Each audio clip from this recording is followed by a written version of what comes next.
Good day, everyone. We, Frenz, Charish, Hechanova, Nancy Sandig, Clarisse Surmion, and Luz Villegas will be presenting Albert Camus, The Myth of Sisyphus. Albert Camus was born on 1913 and died on 1960. He is a journalist, editor, and editorialist, playwright, and director, novelist, and author of short stories, political essayist, activist, and philosopher. However, he preferred not to be called philosopher. His philosophical works are systematically skeptical of conclusions about the meaning of life and answer questions about how to live. Summary of the Myth of Sisyphus. Philosophical essay by Albert Camus, published in French in 1942 as The Myth de Sisyphe, contains a critical investigation of modern nihilism as well as discussion of the essence of the absurd. It is a critic of existentialism by thinkers like Kierkegaard, Jaspers, and Heidegger. For the summary, Sisyphus is a clever mortal condemned by the gods to ceaselessly roll a rack to the mountain. This futile and hopeless labor, dreadful as the gods thought, started when Sisyphus witnessed how Jupiter kidnapped Aegina, daughter of Sisyphus, the river god.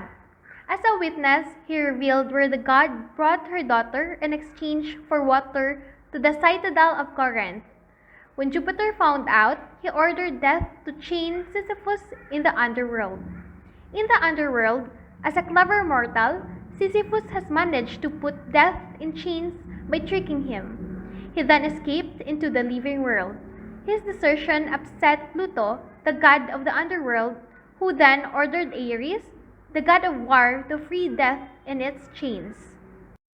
Sisyphus, nearing his death, the first victim when death was freed, wanted to test his wife's love by ordering her to cast his body in the middle of the public square, without offering a traditional burial rites. This is another trick of Sisyphus. When he arrived at the underworld, he asked Pluto to return to the earth and punish his wife. However, Sisyphus refused to return to the underworld after seeing and enjoying the pleasures of the world offers. Sisyphus was dragged back into the underworld to bear the punishment of the gods. By escaping death and tricking the gods twice, Sisyphus earned the gods' wrath. Mercury, the messenger of the gods, forcibly brought him to the underworld, where his rack was already prepared for him.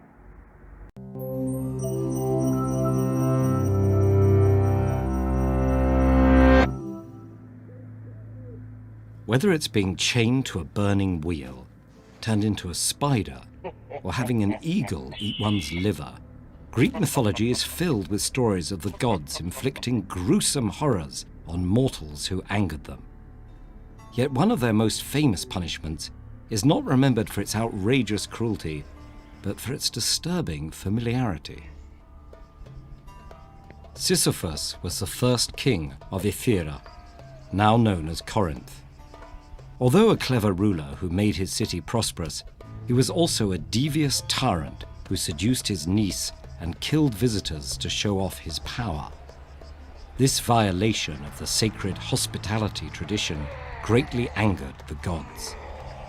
But Sisyphus may still have avoided punishment if it hadn't been for his reckless confidence. The trouble began when Zeus kidnapped the nymph Aegina, carrying her away in the form of a massive eagle. Aegina's father, the river god Sisyphus, pursued their trail to Ephyra, where he encountered Sisyphus. In exchange for the god making a spring inside the city, the king told Sisyphus which way Zeus had taken the girl. When Zeus found out, he was so furious that he ordered Thanatos, or death, to chain Sisyphus in the underworld, so he couldn't cause any more problems.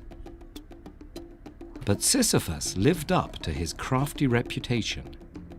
As he was about to be imprisoned, the king asked Thanatos to show him how the chains worked, and quickly bound him instead, before escaping back among the living. With Thanatos trapped, no one could die, and the world was thrown into chaos. Things only returned to normal when the god of war, Ares, upset that battles were no longer fun, freed Thanatos from his chains. Sisyphus knew his reckoning was at hand, but he had another trick up his sleeve.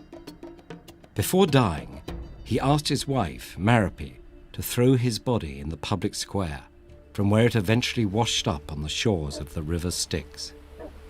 Now back among the dead, Sisyphus approached Persephone, queen of the underworld, and complained that his wife had disrespected him by not giving him a proper burial. Persephone granted him permission to go back to the land of living and punish Merope on the condition that he would return when he was done.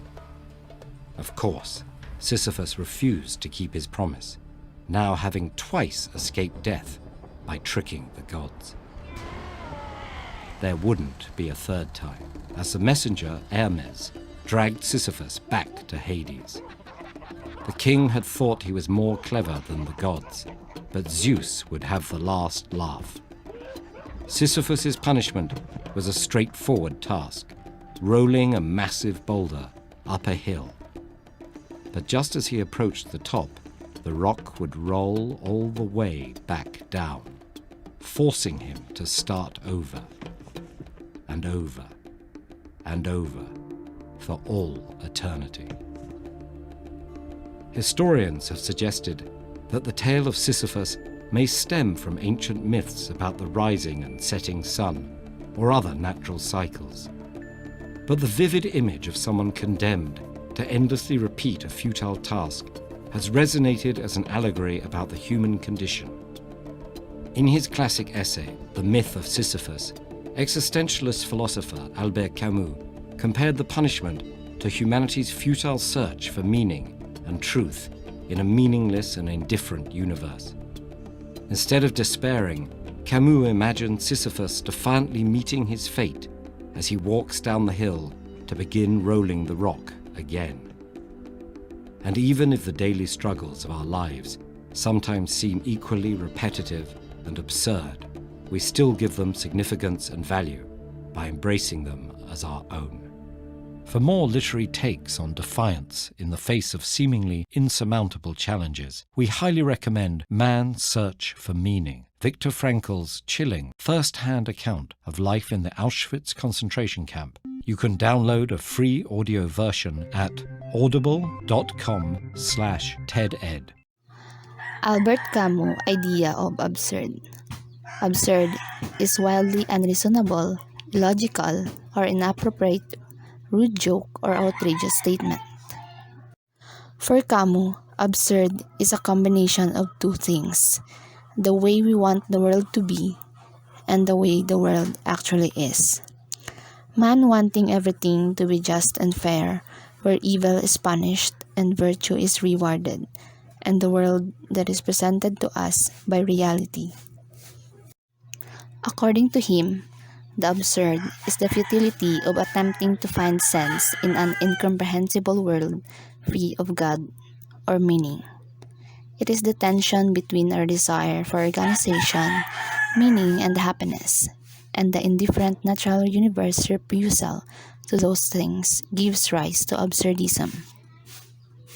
According to him, there is a fundamental tension between what we seek from the world and what we find in it.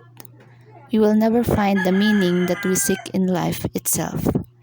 He believes that humans exist in a purposeless and chaotic universe, and that life has no meaning and the universe simply exists.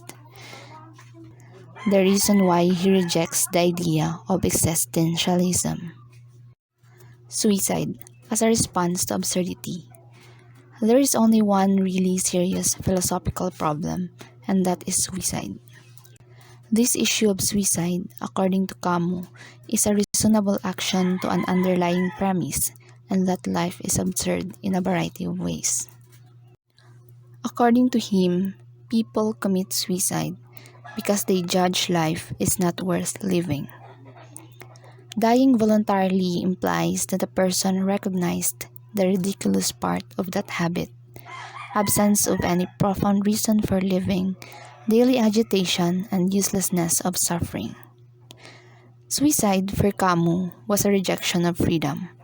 He believed that escaping reality's absurdity through illusions, religion, or death was not the way out. And there are two irrational escapes: the physical suicide, which refers to the absence of the physical form and human mind, and the philosophical suicide, which refers to the fate where one embraces irrationality and submits on false hopes. What is absurd in its origin? The absurd highlights our desire to understand the fundamental limits of our knowledge. Absurd is made at the intersection of human need and the original state of the world.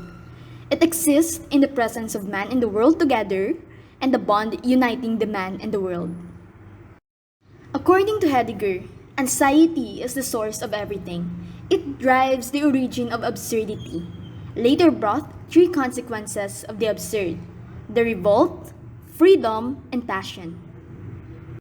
First is the revolt. The man starts to feel the things he wants to do not align with what the world provides, such as he looks forward to a tomorrow. However, his feeling contradicts the idea, making that revolt absurd. It is a well considered to be the man's constant battle between himself and his own obscurity. Suicide is thought to be the purest form of revolt.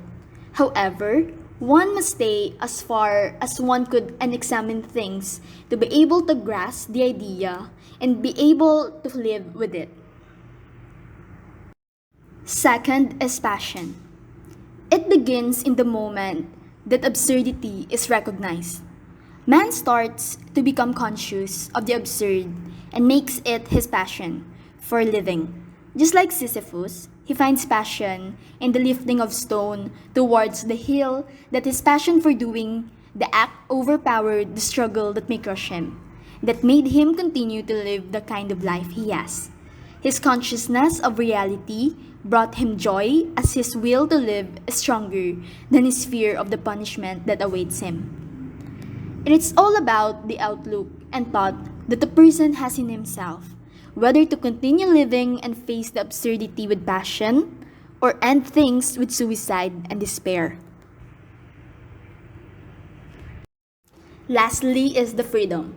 Freedom is a stage where a man starts to gradually return to the chain, or his definitive awakening has resurfaced. One becomes aware of what he possesses and has the capacity to decide on what to do with it, given that one is free to do and decide on things. Sisyphus learned to revolt against the punishment given by the gods in the underworld, and live with a passion as he returned to life on earth. He started to feel good about the things available to him and finds joy in living.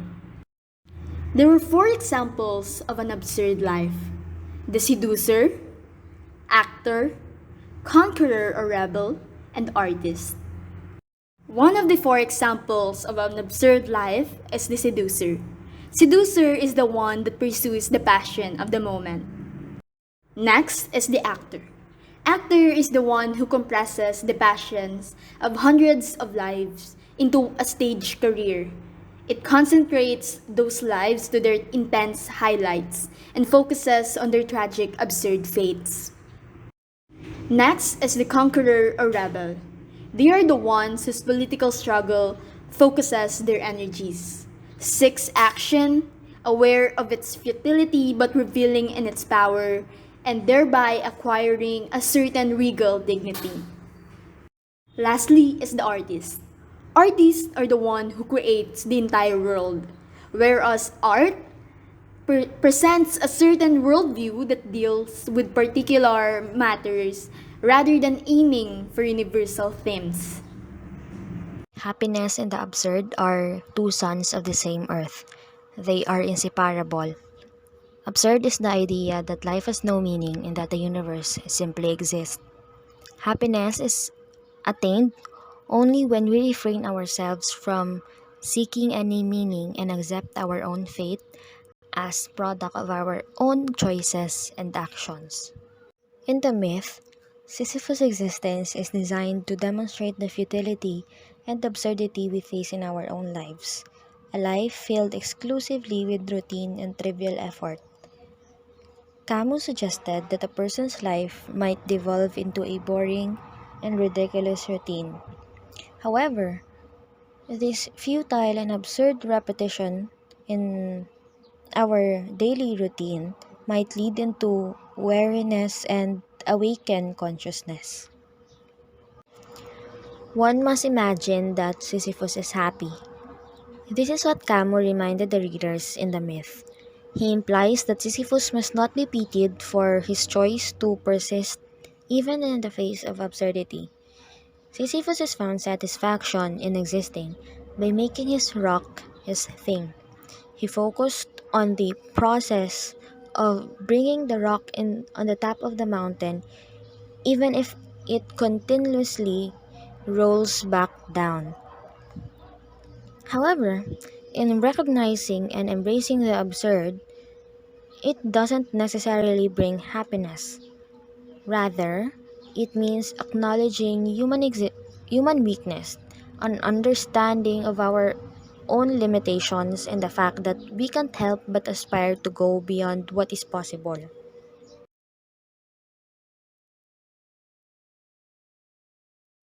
Suicide is a no. In the face of absurdity, one must persist and avoid irrational escapes. We must accept the absurdity of life and commit ourselves to the task of creating purpose and meaning. The proper solutions are effort and resilience. It is up to us to live our lives for passion, freedom, and revolt. But falling into false hope and deciding not to live at all is a solution we must not take. By accepting and embracing our passions and absurd freedom, we can rise and live with the things that the world has given. Thus, never give into circumstantial disappointments or try to escape from the failures. Rather, accept the failures the same way we accept our achievements. Despite of losing, one must never give up until such time that potential or that quest is fulfilled. With joyful acceptance of the struggle against defeat, the individual gains definition and identity. We must learn how to face the absurdity of the world as it is originally full of absurdity for us to continue living. Lastly, the main point of life, after all, is to live. No matter how futile or meaningless your life is, nothing is worth turning your back on.